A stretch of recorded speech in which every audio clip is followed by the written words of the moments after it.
Yeah, thanks, Andy. So this is a slide from Gartner that we like a lot because it summarizes the different types of data analytics in a very clear way. So the first and most basic type is what we call, or what Gartner calls, descriptive analytics. This is mostly about trying to find what happened, looking at your data, looking at averages, standard deviations, and so on, to try to have a picture of how your business is doing. The second layer is the diagnostic analytics. So why is it happening? Why did this happen? Why what you are currently observing actually happens? So that's a somewhat more difficult question to answer, and you need slightly more advanced technologies to do that. And where we get into the really current data analytics wave is when we look at the predictive and prescriptive analytics, so the last two. So predictive is, of course, what is going to happen. The idea is that, generally speaking, you look at what happened in the past and you try to find patterns of behavior, and you use those patterns to predict what will happen in the future. Finally, the last one is the prescriptive analytics. What should I do?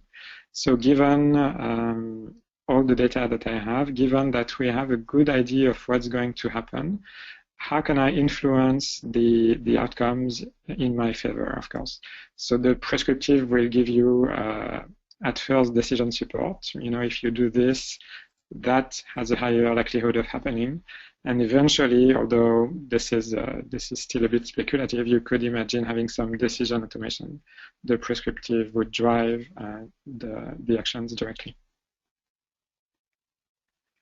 So if we look at the market for data science and data scientists, it's predicted that by 2015, there's going to be 6 million jobs worldwide in big data, including 2 million jobs in the US alone. So for such a niche market, that's actually gigantic.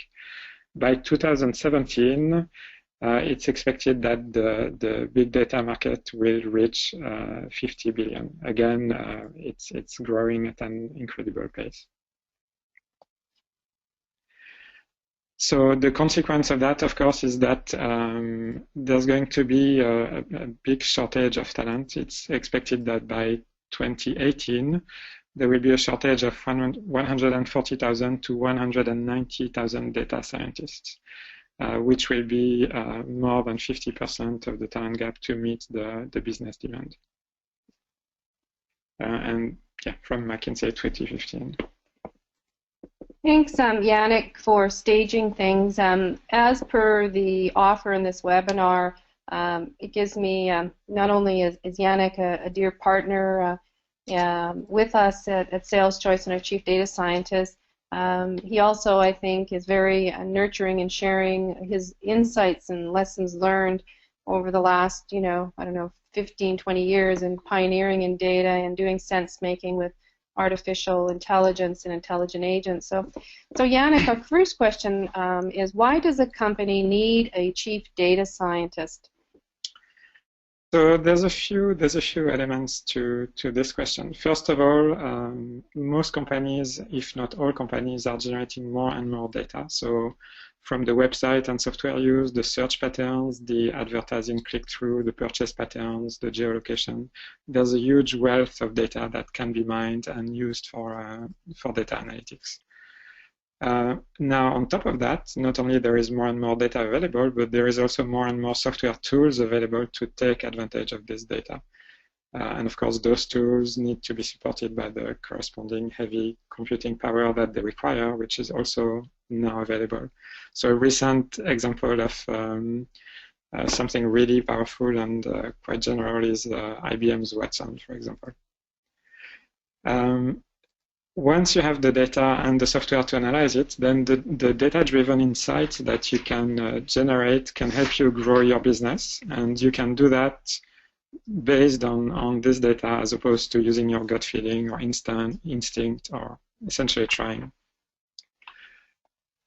By understanding what your customers want or need without asking them, you can also improve your products, create new products, sell your products better, but also manage risks, improve efficiency of the organizations, etc. So there's a lot of uses for data analytics that you can do. Finally, last but not least, your competition is likely using data analytics. So you should probably get on with it, or you might be losing ground. Thanks, Yannick. And obviously, hopefully you're putting in questions, all of you who are on the line, and we can clarify any of those points.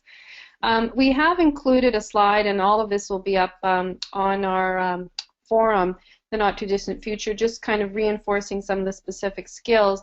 Clearly, there's creative problem solving. This is about problem solving for sure. There is a multiple of skills required in math, IT, computing science, statistics, and business process. So a lot of these skills is not the traditional statistician. There is a critical need to have knowledge of advanced artificial intelligence. At the same time, you need the practical side and know-how so that you're not, driving down a pathway that doesn't have executables. So there's a real balance in approaching these solutions, and also the tool type that you select. It's very easy to go into situations where you are solving a problem, but it's not driving a sustainability that can keep learning, as the organization evolves. And we've all been there likely on these kinds of projects where there's good intentions, but they don't really go anywhere of any substance. So the next question, Yannick, is what are the qualifications based on your learnings and also the networks that you have worldwide of being a chief data scientist? What do people look for, Yannick? So there's basically three main elements. The first is the background. So you are looking for someone with a background in math, so typically statistics or computer science. And again, that's going to be typically machine learning or AI, artificial intelligence, or both, of course. That's the best situation. Now, regardless of the background, a good chief data scientist needs to understand both the mathematical statistics concepts and the machine learning, artificial intelligence modeling concepts. You need the stats to basically understand the data, understand the validity of the analysis, and you need the machine learning to create accurate models for your predictive and prescriptive analytics. On top of that, the third element, after the AI and the stats, you need someone who understands your business intimately. This is really a must-have, because your chief data scientist is going to formulate and validate hypotheses about your business. He's going to run what-if scenarios, and to do that, he will need to understand in details how your business works. Thanks, Yannick. Now, Yannick, what should you look for if you want to hire one?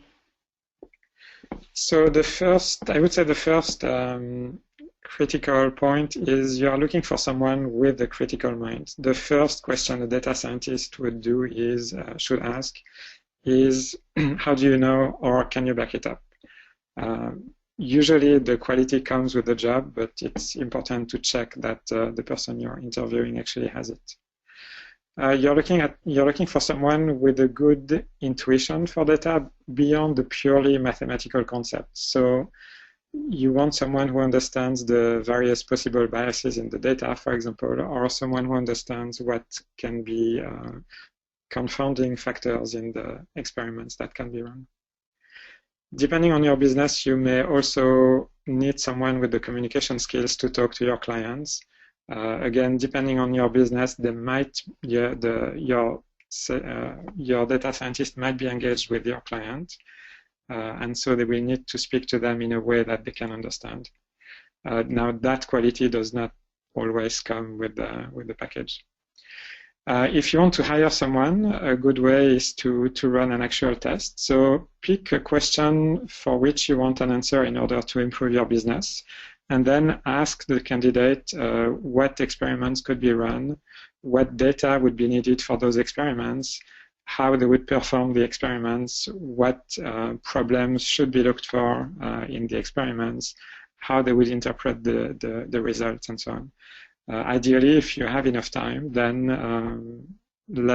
give them the actual data and let them perform an actual small experiment. We may have invented a new business for recruiting analysis. Yeah. Thanks, Yannick. And the last question that we've prepared is, how can data sciences lift your bottom line, and can you provide some examples that you think would be helpful to our folks online today? Yeah, so I will give two examples that everybody probably knows about, and then two examples drawn from our own experience here at SalesChoice. The first one that everybody knows is simply Netflix. You probably know that Netflix provide expected rating for all the movies, which is used to do recommendations. So essentially, Netflix knows what you are watching. It can learn what you like and what you don't like based on whether you finish the movies and, of course, your own explicit ratings. Based on that and some very careful analysis that has been done in the background, they have created a model that can predict for you how you will rate a movie you haven't seen yet. And then this is in turn used to recommend movies for you. And this drives a lot more video viewing on Netflix, which of course is their whole business. Now the second example is on Amazon, the product recommendations. They present it most of the time as a product is usually purchased along with that product. So again, there's been a lot of data modeling and a lot of data analytics done behind that functionality of Amazon. And although they don't share the actual numbers on how much this is lifting their bottom line, it's pretty clear that it's a big driver of purchase on Amazon.com. Now for the two examples that we are directly involved with, one is with an IT services company. They are our clients, and so what we do is prioritize for them the right sales opportunities to focus on, so that they will focus on the sales opportunities that are the most likely to be won, and maybe give a little less attention to the ones that are likely to be lost. So this saves both on the sales budget, because they have limited sales cycles and they spend their time better, essentially, and it helps in closing more business, because when you look at when you talk to the promising opportunities, you're more likely to close them. So the impact is that both you save and you get higher revenue. So this is an example of predictive analytics, because by anticipating, by predicting which opportunities will be won and which opportunities will be lost, you can get a good deal of value from that prediction. Another example with another client of ours at SalesChoice, with a large global technology client. We are in the process of rolling out a new version for them, which is going to predict the impact of pricing on the likelihood of closing an opportunity. So for each opportunity, we are going to be able to give the optimal price. That will, of course, be the highest possible price. That will not decrease the likelihood of closing. So, of course, the cheaper the price is, usually, but not always, the higher the likelihood of closing is. And our model is able to find the best combination so that the business can select the most profitable price point for each opportunity. And so that's an example of prescriptive analytics, because essentially we are telling our clients, the account executives, that this is the price point that we think will drive the most profit. Thanks, Yannick. I'm sure lots of you are, hopefully, Bernie, you're getting lots of questions typed in from our attendees. I'm going to talk now, before we open up for questions, to some of the key success factors and some of the benefits. And so I think the first point, and Yannick already touched on this, is that you do need to be knowledgeable about the business, have the credibility with the business leaders. Too often you may be bringing in someone that is far too, I'd call it expertise in a particular domain, but couldn't stand up in the boardroom and understand the business. And so you've got to have that know-how and beat. So selecting the right candidate for chief data scientist is really, really, really key, to have the credibility to work with the business leaders and decision makers. The second point, and these aren't necessarily in top priority, data is a corporate asset. And so there's lots and lots of companies that have invested, particularly let's use CRM for example, where they haven't aligned their practices and policies that if sales professionals aren't putting their data in consistently on a timely basis, regular, that they don't get their commissions. And there is a real need to ensure that people understand, but leaders have to put in the right practice policies. Microsoft, for example, if you do not put in your information into Dynamics and you're sandbagging, i.e. putting it in just before, you don't get your commission. There are resourcing implications, there's profit implications, there's cost of sales implications. So really building a culture as an organization that data is an asset, it's to be shared, it's not to be hoarded, is really, really critical in building a culture that can actually perform at the highest levels possible as we continue to emerge out in the velocity of speed that we are today. The other key point here, without going into all of them, is that the capture methodologies, we all recognize our workforces are serving multi-generational different bands, and it's really important that we've got the ability to support different modalities of ways of working through different channels, but there is the need to connect the dots and always to have, to Yannick's point, understand what problem you're trying to solve. We've learned with working with the University of Math with Dr. Kumar Murthy, just as an illustration, that there is a mathematical pattern that will derive in any business, and part of the challenge is understanding what is that formula to have that threshold that can actually give you the insight, and then continuing to build out that capability. Most VPs of sales are not experts in data analytics at the highest level themselves. They're typically profiled as more relationship management, lots of good communication skills, natural hunter skills. The VP of sales operations may typically have a stronger analytical background, but as these tools come into the market, which they are now, we're moving in that kind of solution set into the account executives or sales reps, so there is a need to be comfortable with science guiding you in real time. We like to say that we're creating a sales GPS at SalesChoice. In terms of the top line kind of indicators, there's lots of research, and I'm sure you've been out there yourselves. What struck us here was the research on the compound annual growth rate is predicted to be between 8 and 10%. So in other words, when you start to look at these macros, and many companies are like ourselves are under very strict NDAs, not to breathe a word, about what we're doing with different folks, and we've seen that in fraudulent detection and credit card, misuse, which certainly predictive analytics organizations in insurance companies is a pretty mature area. But moving these kinds of approaches into sales business processes is very, very new. I was speaking to the head of IDC yesterday, who's head of CRM worldwide, and we both agree, Mary and myself, that we are into a major shift in sales approaches using these kinds of advanced data scientists. But just look at these numbers, 1 to 6 revenue growth, 2 times EBITDA growth, 2.5 stock appreciation growth, 10 times compound annual growth rates, which fundamentally means if your organization doesn't have pedal to the metal, so to speak, focusing on building these advanced approaches into your business, you'll be left behind. It also means that other organizations that aren't your competitors can absolutely leapfrog with more insight. And we're right now predicting outcomes reliably between 80 and 87%. That's way better than random. And that kind of prioritization and time is the scarcest resource for sales professionals.